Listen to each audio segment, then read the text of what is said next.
Hello बच्चों, आपका एक बार फिर स्वागत है आपके अपने चैनल केमिस्ट्री में, जहां आपको साइंस के सभी प्रश्नों के सटीक उत्तर। चलिए प्रारंभ करते हैं। और आज का टॉपिक है रासायनिक अभिक्रियाएं एवं समीकरण। बहुत ही ब्रीफ लैंग्वेज में पाठ का सारांश अध्ययन करेंगे और ये हम उम्मीद करते हैं कि इस पाठ से आपके बोर्ड की एग्ज़ाम की अच्छी से अच्छी तैयारी हो जाएगी। तो चलिए करते हैं। सबसे पहले है भौतिक परिवर्तन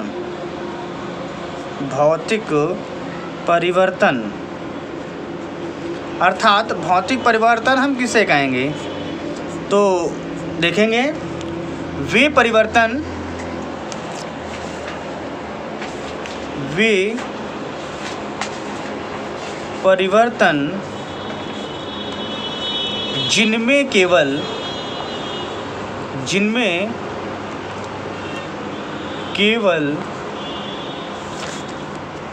जिनमें केवल भौतिक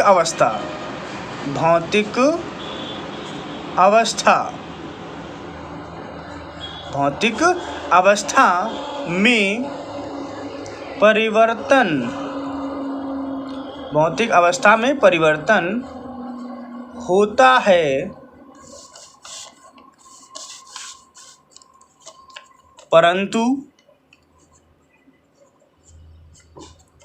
परंतु रासायनिक गुण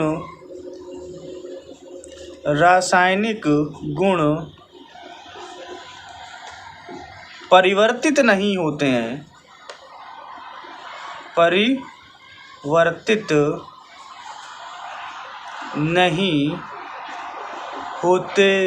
हैं,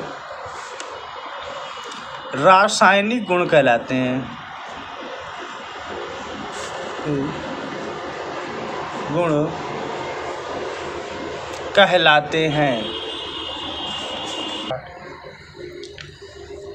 जैसे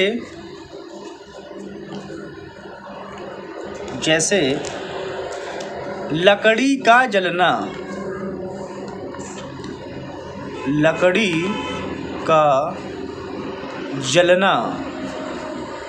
दूसरा,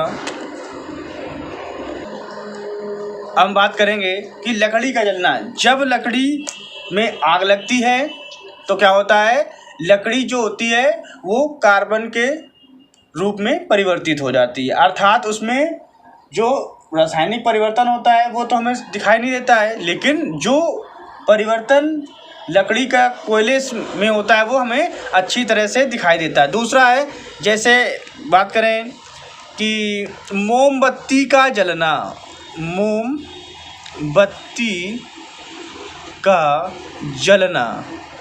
ये सब क्या है आपके इत्यादि जो हैं, ये सब आपके भौतिक परिवर्तन के अंतर्गत आते हैं। ठीक, अब देखते हैं, अब किन्हें रासायनिक परिवर्तन कहते हैं। रासायनिक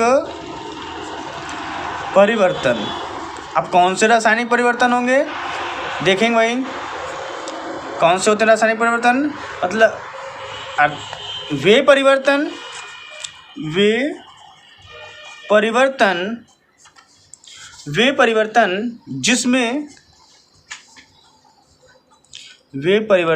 जिसमें एक या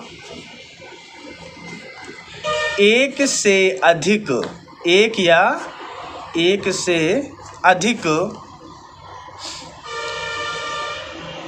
है ना, नए पदार्थ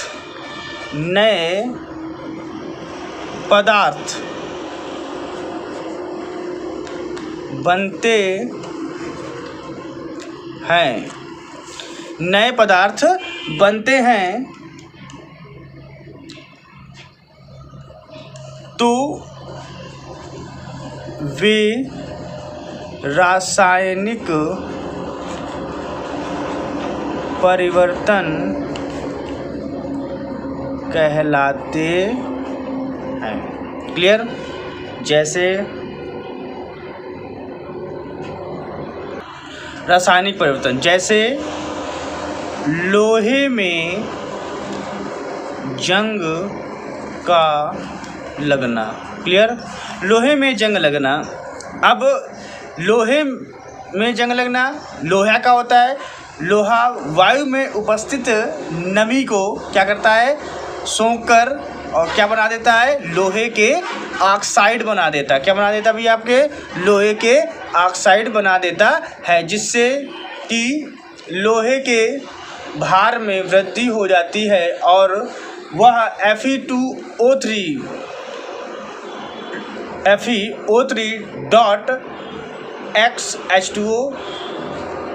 मिल जाकर आपका जंग का निर्माण करते हैं। ठीक भाई, जैसा कि आप लोगों ने अभी देखा कि हमने भौतिक और रासायनिक परिवर्तन के बीच आपको अंतर बताया। मैं आशा करता हूं कि आप लोग भौतिक और रासायनिक परिवर्तन के बीच अंतर समझ गए होंगे। क्लियर। अब हम अपने टॉपिक पे आते हैं। टॉपिक जैसा कि आप जानते हैं, इसका नाम है रासायनिक समीकरण। अर्थात रासायनिक समीकरण कहते किसे हैं, तो समझेंगे। रासायनिक समीकरण, रासायनिक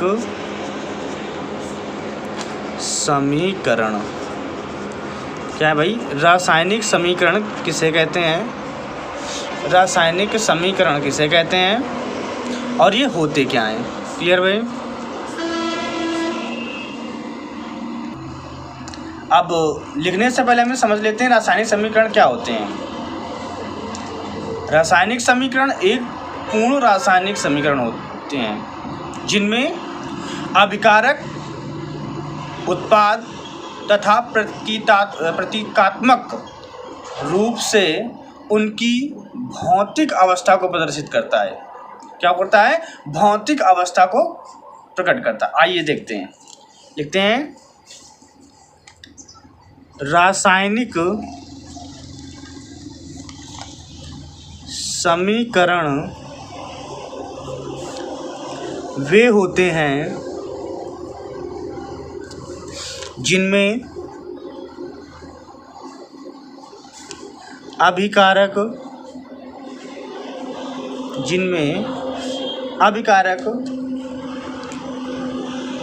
उत्पाद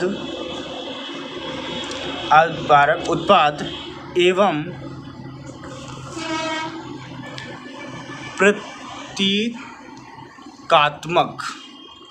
प्रतीकात्मक रूप से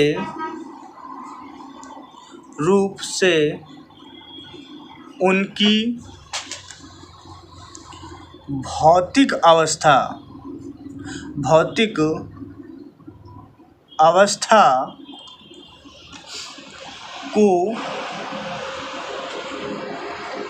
को प्रदर्शित करते हैं। क्या करते हैं भाई? प्रदर्शित करते हैं। क्या करते हैं? प्रदर्शित करते हैं। अर्थात उनको जो भौतिक अवस्था है उनको क्या करेंगे? प्रतीक अर्थात संकेत के रूप में। क्या लिख सकते हैं इसको? संकेत। क्या लिख सकते हैं भाई? इसको हम संकेत के रूप में प्रदर्शित कर सकते हैं। किसके रूप में? संकेत के रूप में।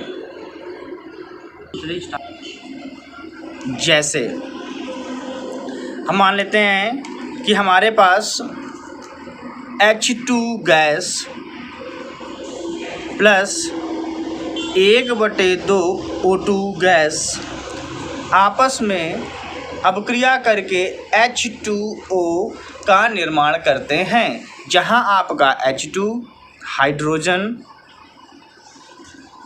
O2 ऑक्सीजन तथा H2O आपका जल है। क्लियर।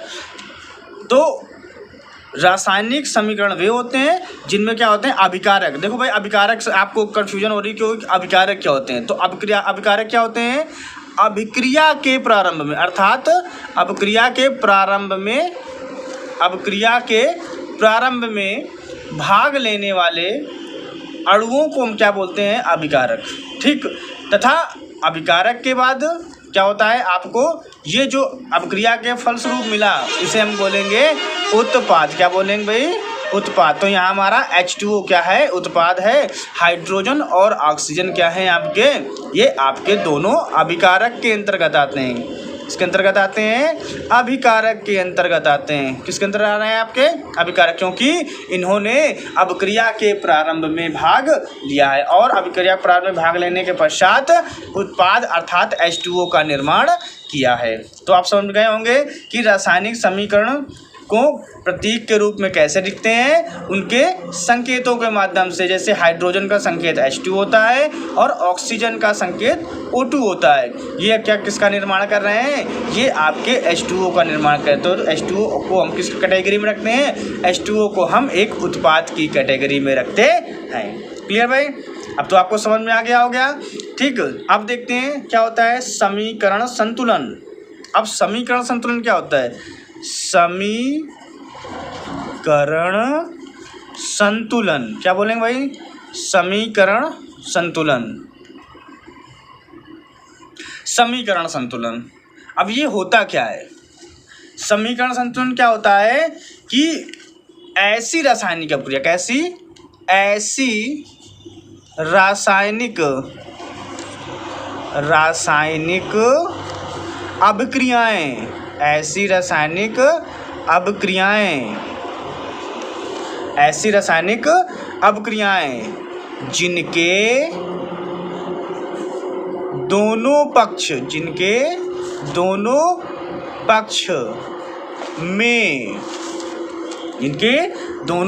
पक्ष में प्रत्येक तत्व की परमाणुओं की, क्या हो? परमाणुओं की संख्या क्या हो? समान हो। क्या हो? समान हो। तो उसे रासायनिक संतुलित समीकरण कहते हैं। कैसे कहते हैं? रासायनिक संतुलित समीकरण कहते हैं। जैसे देखते हैं, जैसे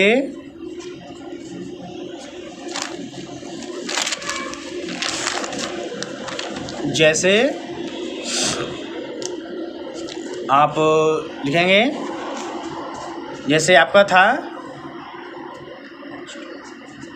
H2 plus O2 changes to H2O। आप देखेंगे यहाँ पे हाइड्रोजन की संख्या तो 2 है, लेकिन ऑक्सीजन की संख्या 2 नहीं है। तो हम क्या करेंगे? इसको बैलेंसी बराबर करने के लिए हम क्या करेंगे? इसमें 1/2 से गुणा करा देंगे, अर्थात 2 से 2 क्या हो जाएगा? आपका कैंसिल आउट हो जाएगा और 1 O बचेगा। तो ये क्या बन गया आपका? H2 plus half O2 changes to H2। हमने अभी आपको बताया H2 क्या होता है? आपका हाइड्रोजन और O2 आपका ऑक्सीजन, जबकि H2 आपका क्या है? ये उत्पाद है। क्या है आपका? उत्पाद क्या, और इस किसके अंतर्गत आता है? ये यौगिक के अंतर्गत आता है। अब हम देखेंगे, हमने समझ लिया रासायनिक समीकरण और समीकरण संतुलन। अब हम देखेंगे रासायनिक अभिक्रियाओं के प्रकार, अर्थात रासायनिक अभिक्रियाएं कितनी प्रकार की होती हैं। अब सीखेंगे हम रासायनिक समीकरण के, रासायनिक अभिक्रियाओं के प्रकार। तो लिखेंगे रासायनिक समीकरण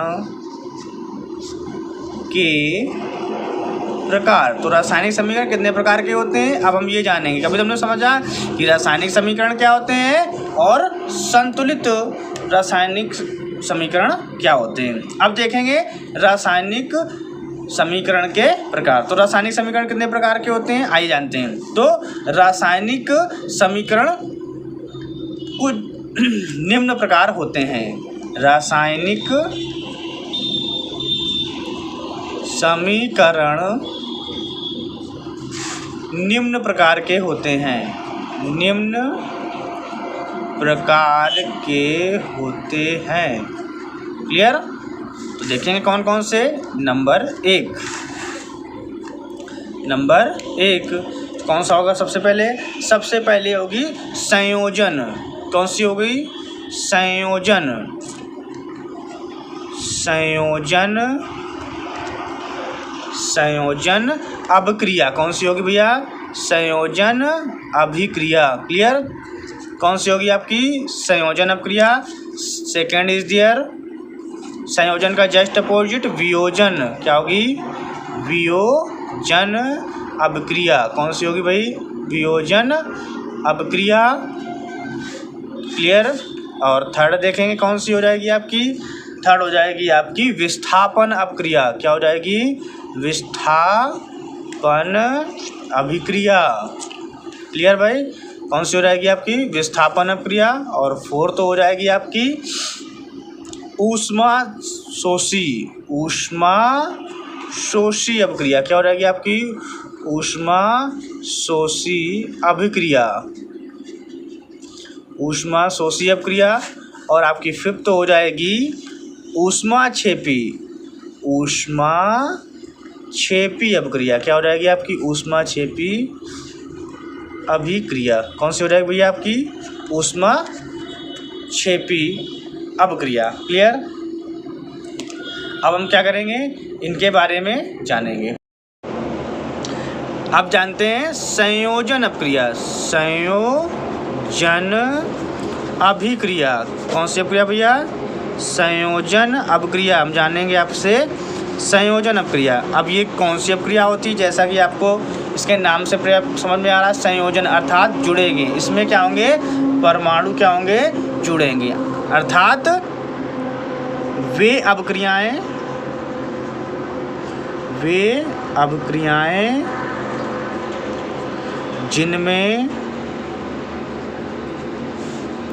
जिनमें दो या दो से अधिक पदार्थ आपस में संयोग करके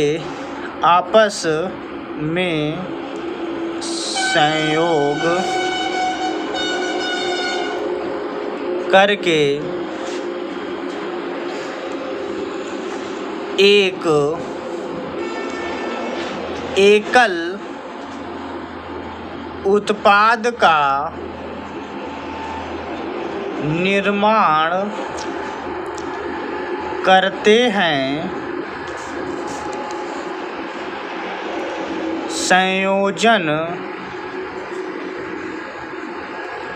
अभिक्रिया कहते हैं। क्लियर भाई? अब देखेंगे इसका उदाहरण।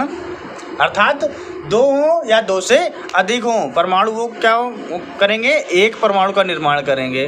क्लियर? उदाहरण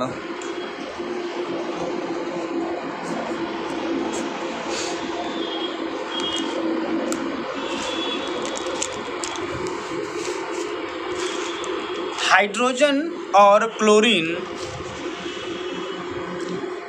हाइड्रोजन व क्लोरीन गैस संयुक्त होकर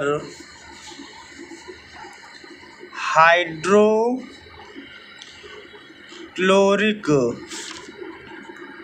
अम्ल, जिसे हम क्या जानते हैं?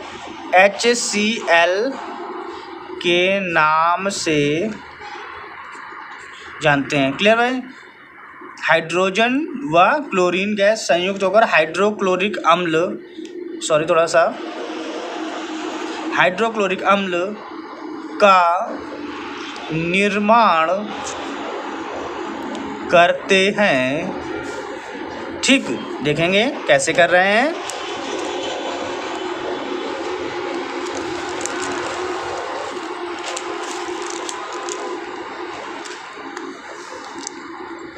H2 ये गैस फॉर्म में है, Cl2 ये भी गैस फॉर्म में है, और ये किसका निर्माण कर रहे हैं? 2HCl का निर्माण करते हैं, जहाँ पे आपकी H2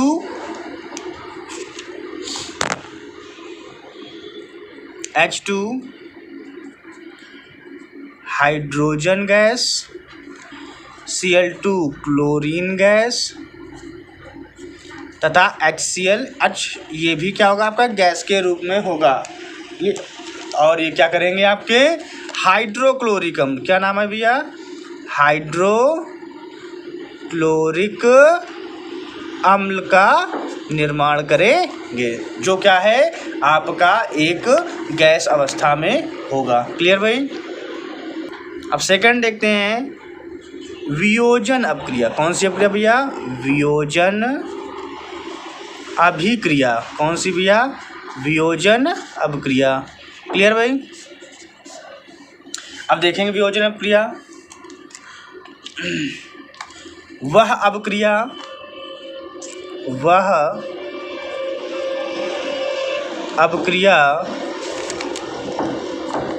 जिसमें एकल अणु दो छोटे छोटे परमाणु या अणुओं में टूट जाता है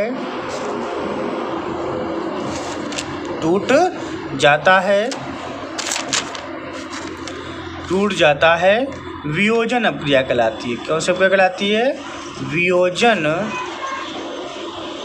अभिक्रिया। वियोजन अभिक्रिया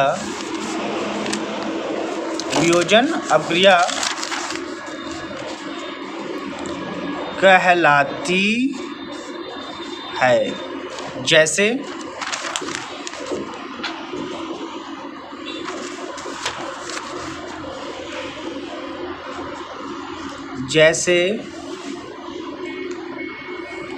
जैसे आपका कैल्शियम कार्बोनेट। कौन सा, कैल्शियम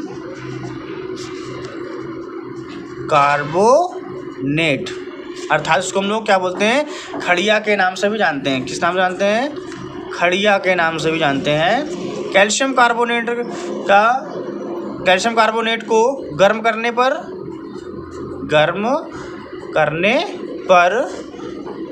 वह कैल्शियम ऑक्साइड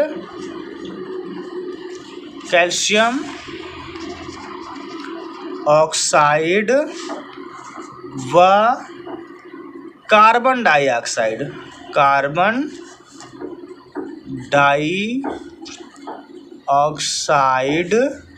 में टूट जाता है। क्लियर। इसमें टूट जाता है कैल्शियम कार्बोनेट तथा कार्बन डाइऑक्साइड में टूट जाता है। क्लियर भाई। आपको याद रखना है कि जो आपकी ये है कार्बन डाइऑक्साइड का जो माध्यम होता है वो कैसा माध्यम होता है, वो माध्यम अम्लीय होता है। कैसा माध्यम होता है, अम्लीय माध्यम। अगर आपसे कोई पूछे कि कैल्शियम कार्बोनेट की प्रकृति कैसी होती है, तो कैल्शियम कार्बोनेट की प्रकृति अम्लीय होती है। तो अगर आपको ये वीडियो अच्छा लगा हो तो तुरंत लाइक करना एंड सब्सक्राइब कर देना वीडियो को। एंड अगर आपको इसका पार्ट 2 चाहिए तो आप लोग कमेंट में बता देना। अगर आपका रिस्पांस इस वीडियो में बहुत ही अच्छा आएगा तो इसके लिए मैं पार्ट 2 भी लेके आऊँगा और इससे भी अच्छा लेके आऊँगा। तो वीडियो को जरूर शेयर करना, क्योंकि बहुत मेहनत लगती है वीडियो बनाने में। एक वीडियो को बनाने में 4 से 5 घंटे लगते हैं और ये 4 से 5 घंटे हमें अपने ही उसी कीमती वक्त से निकालने पड़ते हैं। तो आप थोड़ा सा अपना कीमती वक्त निकाल के उस लाइक वाले बटन को, शेयर वाले बटन को, सब्सक्राइब वाले बटन को जरूर दबाना। तो चलो मिलते हैं अगले वीडियो में। अगर आपको वीडियो अच्छा लगे तो जरूर कमेंट में बता देना एंड हाँ शेयर जरूर करना। चलो बाय बाय, मिलते हैं अगले वीडियो में।